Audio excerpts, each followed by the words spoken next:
35 ans. Voilà, plus de 35 ans. Donc auteur de plus de 22 livres maintenant, hein, dont le dernier chez Très Daniel.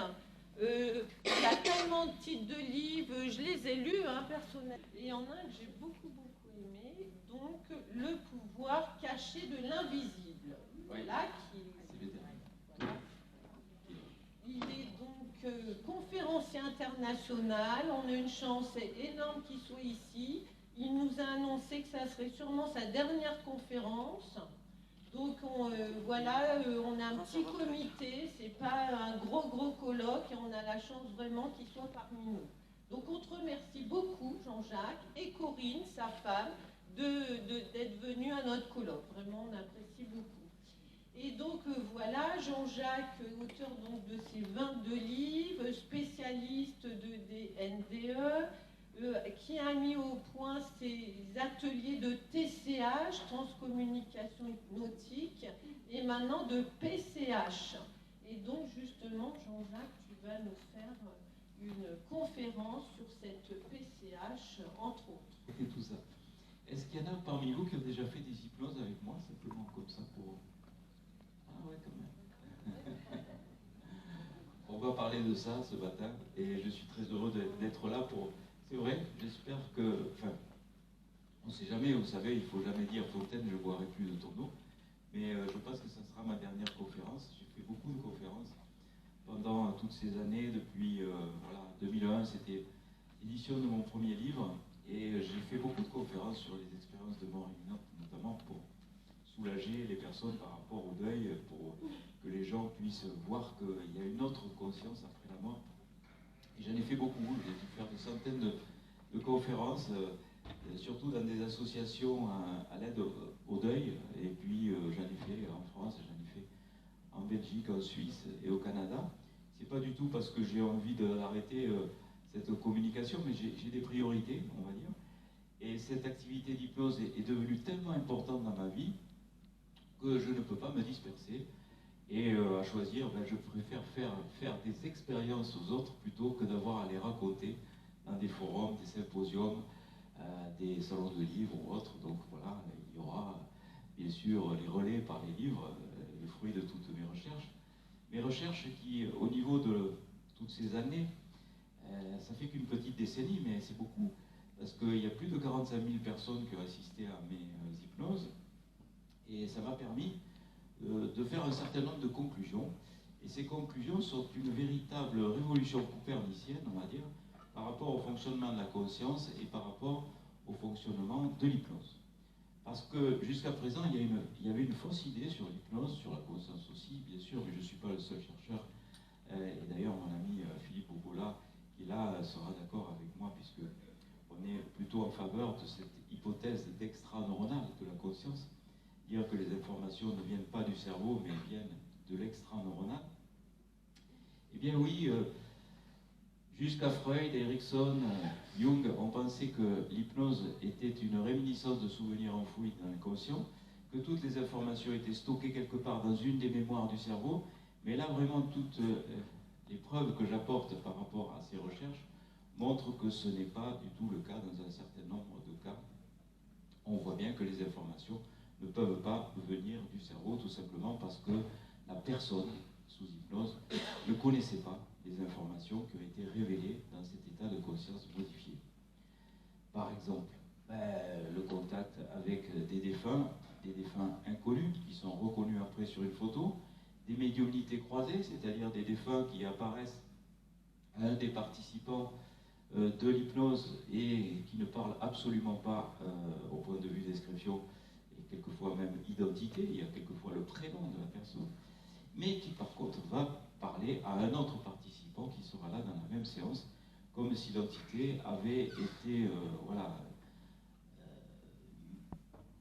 dans l'obligation de choisir une autre cible parce que la cible en question ne pouvait pas recevoir l'information, donc les gens font office de médium en fait dans ces séances.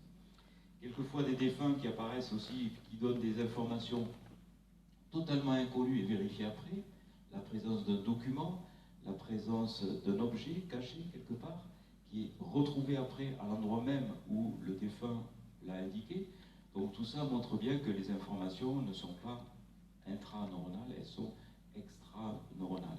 Quelquefois des futurs qui sont révélés, des futurs inconnus, bien sûr, et puis qui sont ensuite validés, des futurs totalement improbables, comme par exemple ce couple qui arrive dans une de mes séances et qui dit, voilà, j'ai ressenti la présence d'un petit garçon, la description du petit garçon. Aussi bien l'homme que la femme voient apparaître ce même petit garçon de 3 ans, un couple qui était stérile et qui avait qui avait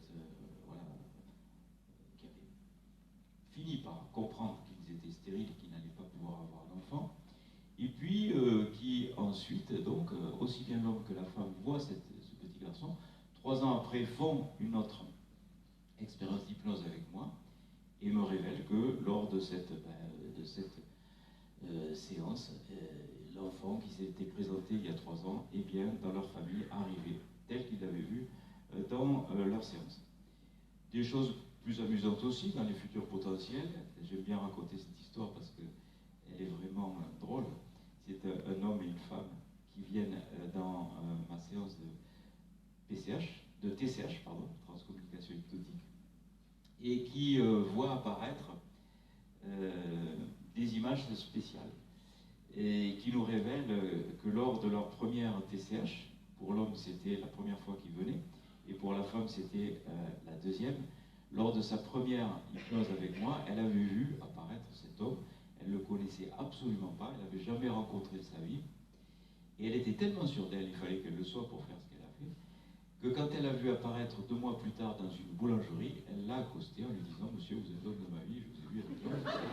C'était assez gonflé, mais ça a marché puisqu'ils sont arrivés main dans la main pour venir assister à leur deuxième pour la dame et première hypnose pour le monsieur. Il y a aussi des choses qui apparaissent, et ces choses qui sont inconnues, qui sont dessinées, des symboles qui apparaissent en hypnose, qui sont dessinés après une fois la fin de l'hypnose arrivée, et la personne faisant ses recherches s'aperçoit que le symbole en question qui est dessiné existe et correspond à des informations très précises qui vont la concerner. Donc vous voyez tout ça, ce sont vraiment, et il y en a une légion d'exemples comme ça, tout ça c'est vraiment la preuve que les informations sont extraneuronales et ne sont pas stockées dans le cerveau. Alors aujourd'hui, on a choisi avec Juliette de parler de la PCH, c'est une autre hypnose que j'ai imaginée, la programmation cellulaire hypnotique, parce que j'ai débuté ces ateliers de transcommunication hypnotique. En fait, ce sont des hypnoses qui sont collectives, qui sont faites sur 45 personnes, un comité assez réduit. 45 personnes vont être mises sous hypnose, vont être donc reliées à une musique spéciale qui est créée par Étienne Dupont, qui est très très fort en musique et qui sait au fil des ans, il a pu s'adapter à mon récit et à mon scénario hypnotique.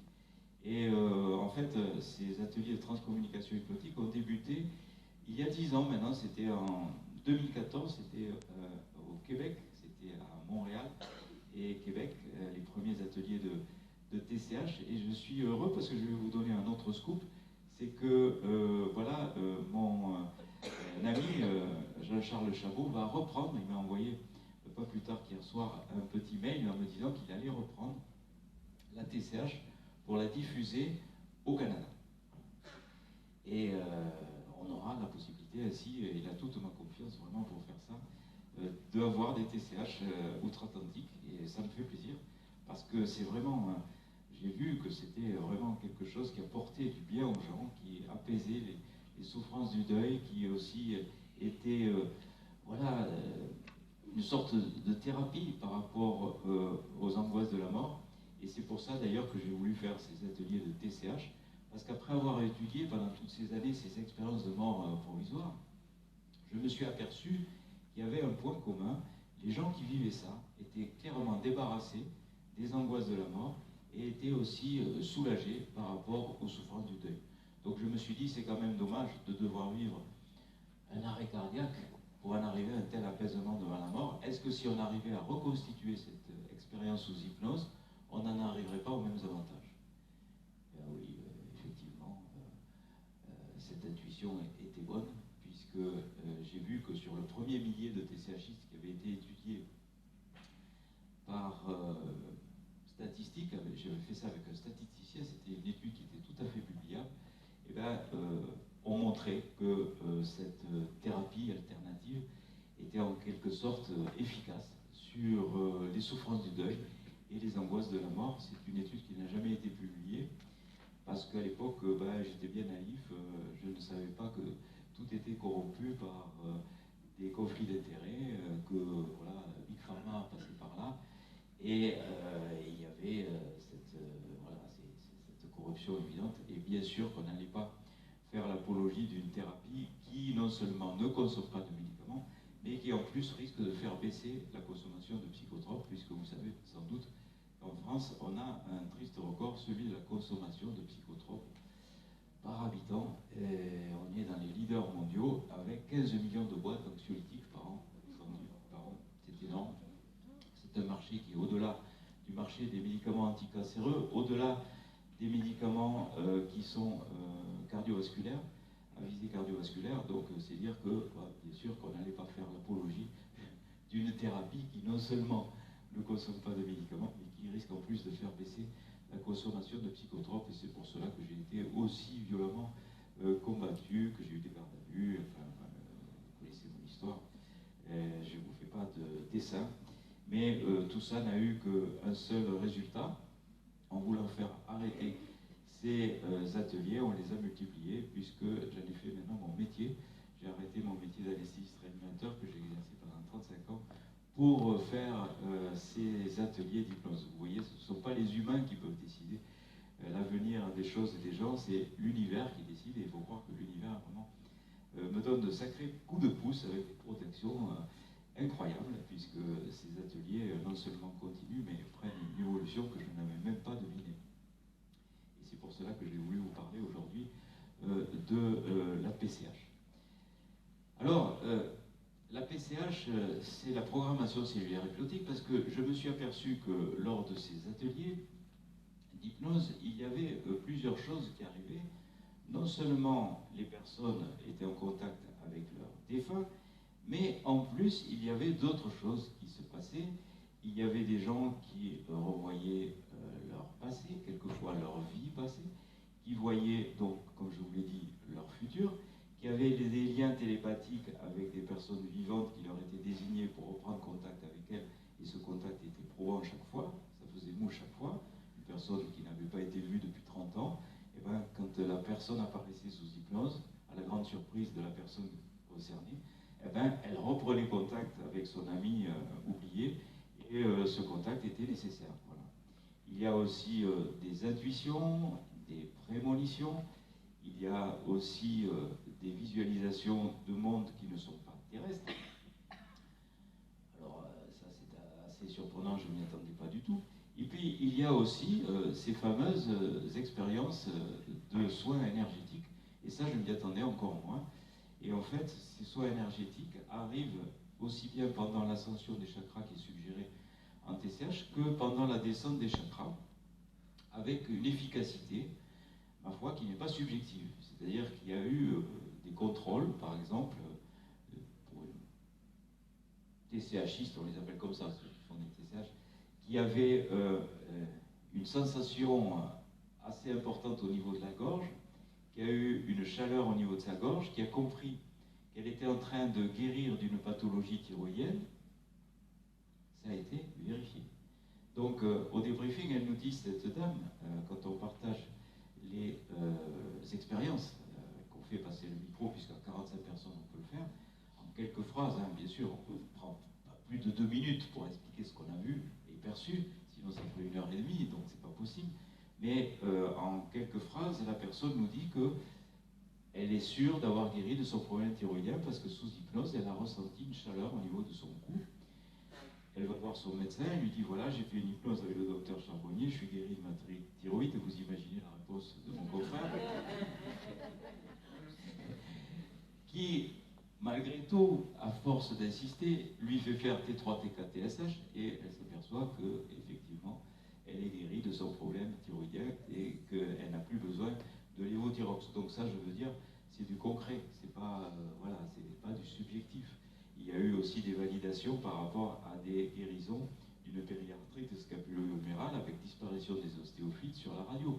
Donc ça, c'est pas du subjectif, c'est du concret, c'est de la réalité. Ça peut être validé. Alors, il y a un gros défaut dans le monde médical, c'est ce manque d'humilité en disant « je n'explique pas les choses, donc elles n'existent pas ». Mais on est tellement ignorant en médecine, franchement, qu'on ne sait même pas comment notre propre cerveau fonctionne. C'est vous dire le niveau d'ignorance de la médecine. On ne sait pas comment les maladies arrivent, on ne sait pas comment les cancers arrivent. Bon, bien sûr, il y a des facteurs prédisposants, bien sûr. Mais pourquoi, ce jour-là, on a déclenché un cancer? Comment certaines pathologies guérissent contre toute attente? Donc, vous voyez, on n'a pas de quoi faire les malins, vraiment. Donc, c'est pour cela que il y a ces guérisons, on va dire, qui, restant inexpliquées, doivent être acceptées. Moi, en tant que médecin, je ne sais pas du tout comment fonctionnent les barreurs de feu, avec efficacité, sur des brûlures chimiques, physiques ou de radiothérapie. Je ne sais pas non plus comment fonctionnent les magnétiseurs avec efficacité sur des zonas. Et pourtant, il y a des médecins intelligents, des confrères, qui adressent leurs patients à des barreurs de feu ou à des magnétiseurs. Il y a dans des listes, il y a des listes d'astreinte de barreurs de feu dans certains services de grands brûlés, où des médecins, chefs de services intelligents, comprennent que ce n'est pas parce qu'ils n'expliquent pas les choses qu'on doit s'en priver. Donc voilà, il y a eu ça. Donc je me suis dit, comment faire? Comment avoir la possibilité de développer ces soins énergétiques dans des séances d'hypnose, alors que ils n'étaient pas du tout recherchés. Ils sont arrivés comme ça. Donc j'ai eu plusieurs idées. Et d'abord, la première interrogation que je me suis posée, c'est de dire, mais comment arrivent ces soins énergétiques? D'où vient l'énergie? Rien ne se crée, tout se transforme. Vous connaissez l'adage. Eh bien, oui, les énergies viennent de quelque part. Et je me suis dit, les énergies, elles viennent des gens, tout simplement. Et je me suis aperçu, de façon empirique, qu'il y avait des séances de transcommunication hypnotique où il y avait beaucoup de soins énergétiques ressentis. Et quand je faisais à main levée, comme je l'ai fait tout à l'heure pour savoir si certains avaient bénéficié de mes séances, eh bien, je m'apercevais que, oui, il y avait dans ces séances pas mal de guérisseurs, de magnétiseurs, intéressés par mes expériences, qui venaient dans ces ateliers. Et plus il y en avait, et plus les soins énergétiques étaient forts. Quand on a 10 bras qui se lèvent quand on pose la question, y a-t-il parmi vous des magnétiseurs ou des guérisseurs? Et bien on se dit, c'est pas très étonnant qu'il y ait eu autant de ressentis. Donc l'idée de départ, ça a été de se dire, les énergies arrivent spontanément par les énergies des gens. Donc il faudrait faire des séances qui soient réalisées, non pas sur 45 personnes, mais sur des centaines de personnes, réunies dans un même lieu pour être mis sous hypnose. Voilà, ça a été ça l'idée de départ. Et je me suis dit comment on pourrait faire, parce que en TCH, les gens sont bien installés. Il y a un camion de matériel qui me suit chaque fois avec Étienne Dupont, et il y a des fauteuils relax, et il y a tout un tas de matériel assez sophistiqué au point de vue son, avec des curseurs, avec voilà, des gros amplis. Le son vient parfois de l'extérieur, parfois des casques. Chacun a un casque audio pour avoir ces effets de son. Je me suis dit dans quelle salle on pourrait faire ça, où on puisse se rassembler de façon confortable et très confortable, parce que comme c'est de l'hypnose profonde, il faut que les gens soient non pas assis, mais presque allongés, c'est-à-dire qu'ils peuvent appuyer la tête, puisque la tête en hypnose profonde donc est relaxée, tous les muscles sont relaxés. Donc les cinémas se sont imposés de même. Et il a fallu se mettre en recherche de cinéma adapté à cette nouvelle hypnose. On en a trouvé pas mal de cinémas, mais on n'a pas trouvé beaucoup de directeurs qui acceptent de recevoir les expériences sulfureuses du docteur Charbonnier. C'est beaucoup plus simple de faire passer des films plutôt que de recevoir ces expériences un petit peu marginales. Donc on a trouvé quand même en France, on a trouvé 3 cinémas, et on a pu faire plusieurs journées, donc chaque fois c'est 300 ou 400 personnes qui sont mises sous hypnose dans ces cinémas, parce que dans les cinémas modernes qu'on a choisi, il y a le son immersif, il y a l'effet Dolby, donc tout est ressenti de façon assez forte au point de vue son et voix, puisque c'est un mix entre le son et ma voix dans ce scénario hypnotique. Et il y a possibilité donc de recevoir ces soins énergétiques de cette façon. Les cinémas, voilà, on a trouvé 3 cinémas. Il y a un premier cinéma qu'on a trouvé à Lyon, le cinéma Comédia, qui a 300 places, un très très joli cinéma. Peut-être il y en a parmi vous qui ont fait des PCH. Oui, monsieur. Bon, vous n'êtes pas nombreux encore. Ça vient de commencer. Hein. J'ai commencé ça au mois d'avril 2023. Mais on a dû faire déjà une dizaine de jours hein, de PCH, parce que c'est des journées entières. On a trouvé un autre cinéma à Paris, le cinéma CGR Porte des Lilas, qui est un cinéma de 400 places. Et on a trouvé un très très beau cinéma, alors à Cannes, là c'était il y a 15 jours, j'étais à Cannes, de 400 places, où les personnes sont dans des fauteuils où l'on peut pratiquement s'allonger, on peut incliner le fauteuil. C'est des fauteuils très très confortables, avec un son immersif d'excellente qualité. Donc oui, ça se passe de la façon suivante. Le matin, on fait une première séance qui s'appelle la déprogrammation cellulaire hypnotique. Donc ça dure toute une journée en fait.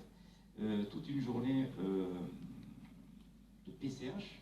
Le matin, déprogrammation cellulaire hypnotique, une hypnose d'1h30. Et l'après-midi, reprogrammation cellulaire hypnotique, où là, on va délivrer de l'énergie, 1h30 aussi, et ensuite un partage original, où, bien sûr, on ne peut pas faire circuler le micro sur 400 personnes, donc les gens se mettent en binôme pour pouvoir valider, enfin, s'ils le souhaitent, hein, il y a des personnes qui préfèrent rester en intériorité et qui ne veulent pas se confier forcément tout de suite, donc de préférence des gens qui ne se connaissent pas se mettent ensemble, on crée des couples ainsi, et puis chacun va raconter à l'autre son expérience en 3 minutes, l'autre écoute sans rien dire. Voilà. Et ensuite, donc, on va sélectionner un certain nombre de binômes qui acceptent de partager ça en public. Le matin, déprogrammation cellulaire hypnotique, où on va retrouver sous hypnose les blessures de l'âme. Alors, blessures de l'âme de notre vie actuelle, comme le faisaient Freud et Jung, mais là, j'ai rien inventé, on va dire, c'est-à-dire les traumatismes vécus dans son enfance, dans son adolescence, dans sa vie adulte, des traumatismes qu'on avait peut-être oubliés et qui vont ressurgir de cette façon. Mais aussi des moments plus intimes, qui pourront être guérisseurs aussi. Il y a un homme qui a changé sa vie parce qu'il a vu une scène de son passé. Une scène qui paraît tout à fait banale. C'était un homme qui était atteint d'une maladie très grave qui avait failli le tuer à 2 reprises. Il était porteur d'une dépression très grave, il avait fait 2 tentatives de suicide. Et en raison de cette visualisation sous hypnose, il a guéri.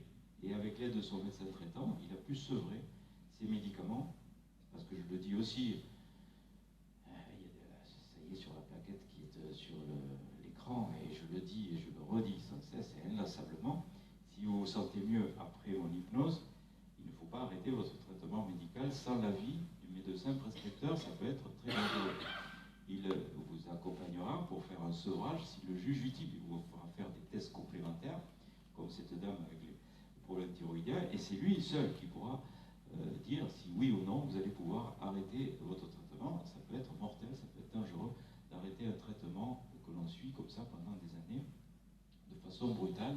C'est comme une automédication, ça peut être aussi dangereux, donc il faut un avis autorisé. Donc cet homme a pu sevrer son médicament psychotrope, il prenait des anxiolytiques et des antidépresseurs à forte dose depuis des années, tout ça parce qu'il a vu une scène de son enfance. Il a vu une scène où il était tout petit, il était sur une balançoire, et son père le poussait. Et dans cette scène, il a vu tout l'amour que pouvait avoir un père pour son enfant. Il a vu que son père l'aimait d'un amour pur et sincère. Et du coup, ça lui a suffi pour qu'il reprenne contact avec son père, alors qu'il était fâché depuis des années. Et il n'avait pas fait la corrélation non plus entre sa dépression et la brouille qu'il avait eue avec son père. Et pourtant, elle était due à ça, puisque le début de sa dépression était contemporaine avec cette brouille. Donc il a pu guérir de ça parce qu'il a identifié l'origine de son mal-être. On peut aussi voir des scènes beaucoup plus précoces de sa vie embryonnaire, de sa vie fétale. C'est-à-dire que quand l'âme est déjà incarnée, elle peut déjà subir des traumatismes, en l'occurrence des traumatismes de sa maman. Et pour celles et ceux qui me suivent sur ma page Facebook, j'ai publié le récit d'une jeune femme qui était en PCH et qui a guéri d'une tristesse inexpliquée qu'elle se trimballait depuis des années. Tout ça parce qu'elle a vu une scène qui s'est déroulée au moment où elle était dans le ventre de sa mère. Elle a vu une scène terrible. Son père, son papa, assénait des coups de pied dans le ventre de sa femme pour la faire avorter. Et ce qui est très interpellant, et vous voyez bien que les informations sont extra-neuronales, c'est qu'elle a pu valider cette scène. Elle est allée voir sa maman, elle lui a dit voilà ce que j'ai vu en hypnose. Et sa mère lui a dit oui, je t'ai toujours caché ça, mais à l'époque on était très jeunes, on ne voulait pas d'enfants, surtout ton père. Et quand il a appris que j'étais enceinte de toi, eh ben, il m'a donné de grands coups de pied dans le ventre pour me faire avorter. Donc vous voyez que la scène était exacte et qu'elle a guéri de cette tristesse parce qu'elle était porteur de cette scène. Il y a aussi des traumatismes de l'âme vécus dans des vies antérieures, pour ceux qui y croient, bien sûr. Mais on a remarqué que sous hypnose, on avait cette possibilité de guérir un certain nombre de phobies. Si vous avez, ou de mal-être, ou d'angoisse, si vous avez une angoisse, une phobie, un mal-être, par rapport à une situation donnée, et que vous en avez l'explication dans un traumatisme vécu dans une vie antérieure, eh bien vous allez avoir une disparition de cette angoisse, de cette phobie, de ce mal-être, par rapport à la situation donnée. Ce fut le cas pour un jeune homme qui a vu dans une de ses vies antérieures une fin atroce, où il était au pied d'un bâtiment en bois, un navire en bois, il nageait, et il y avait des boulets de canon qui tombaient près de lui, et un a fini par le tuer. Eh bien, ce jeune homme, il était incapable et infoutu de nager dans la mer, et il avait peur des bateaux. Il ne s'expliquait pas pourquoi, parce qu'il avait vu cette scène tout simplement apparaître dans son hypnose. Il a guéri de ça. Parce qu'avant, il ne nageait que dans des piscines ou dans des rivières, mais il ne pouvait pas nager dans l'eau de mer, il ne pouvait pas se rapprocher des ports, il avait une mal-être. Donc il a guéri de ça, parce qu'il a vu ce qui s'était passé à ce moment-là. Et puis, il y a aussi d'autres traumatismes qui sont véhiculés dans nos gènes comme de grosses valises encombrantes, en transgénérationnel, des traumatismes vécus par nos ancêtres. Et en PCH, on va faire donc une incursion dans la vie de nos ancêtres pour essayer de retrouver non seulement les traumatismes, mais aussi des choses positives. Par exemple, il y a eu des révélations, des personnes qui ont pu comprendre qu'elles avaient un don artistique particulier parce qu'un de leurs ancêtres avait cette possibilité. Ou des gens qui étaient sur l'axe de la guérison, des soins de bien-être, etc., et qui s'aperçoivent qu'il y avait un de leurs ancêtres qui était tout à fait dans cette énergie-là. Il y a souvent des médiums ou des gens qui disent « Tiens, je me suis vu dans une vie antérieure brûler sur un bûcher comme une sorcière » ou « J'ai vu un de mes ancêtres qui avait été brûlé sur un bûcher comme une sorcière ». Il y a souvent ça. Donc on est porteur à la fois de nos propres énergies, mais aussi de celles des autres. Donc, possibilité de retrouver tout ça, tous ces traumatismes-là, on va les traiter. On va les retrouver, ils vont apparaître, ressurgir, on va les mettre dans un grand sac blanc, on va les envoyer dans la lumière divine et l'amour inconditionnel, de façon à les transformer. On ne peut pas les éliminer, bien sûr. Comment pourrait-on éliminer tout ça? On va les transformer. Donc les coups vont devenir des caresses, le mal va devenir le bien. Tout ça par l'intermédiaire de cette visualisation de toutes ces scories qui vont sortir du sac, qui vont s'illuminer. Enfin, il y a un scénario hypnotique d'un amour inconditionnel qui va donner le pardon, pardonner à soi-même et pardonner aux autres. C'est ça la clé de l'amour inconditionnel. Je vous rappelle que l'amour inconditionnel, c'est quand même quelque chose qui est, enfin une énergie, on va dire, qui est exceptionnelle dans nos vibrations terrestres.